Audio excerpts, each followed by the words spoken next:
یه تسمه خب اینجا یه زنبور در بیاره انشالله رفیقامو پایینه. ها همینا بیار بده بالا رفیق شیرازی بیا بالا. دوربینو بذار همونجا.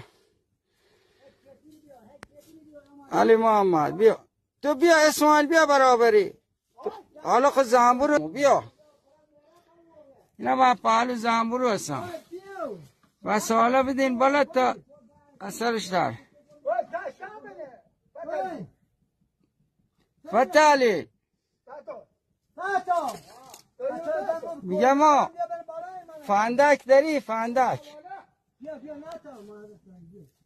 نه سولاخ زنبور هم میخوام اصلش در بیار. فندک داری؟ ستار بیا هم یک کمکی بده اینا نمیتونن. بیا تا زنبور اثرش در بیاریم بریم.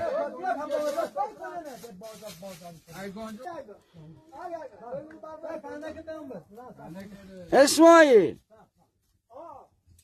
فتالی با بیا برابری.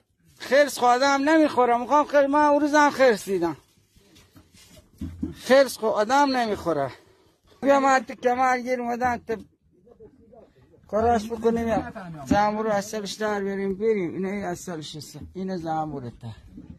یه از بالا خیلی مندی که رفت پای تو کمر اونم بالا بده من.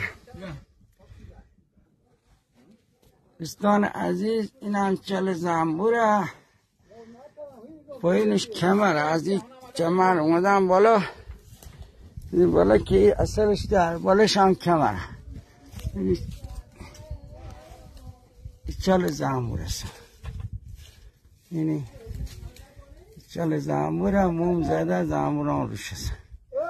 خواه انشالله اصلش در بیاره. یا نه که اینی مومه که موم زده تا بچه ها پایینا. بچه ها صد ظرف اصلی و اینا بدین والا تا من دودش بدم اصلش در بیارم. اینجا هست. این سلاخ زنبور رو یه من هستم. آمدم تو صخره کمر که خدا خواهد اصلش در بیاریم. بیار تا چی دودش بدم انشالله اصلش در بیارم. بیان معطل نکن. اون تسمه که قلاب داره بده اونجا بزنن قد خودم. یه تسمه بود.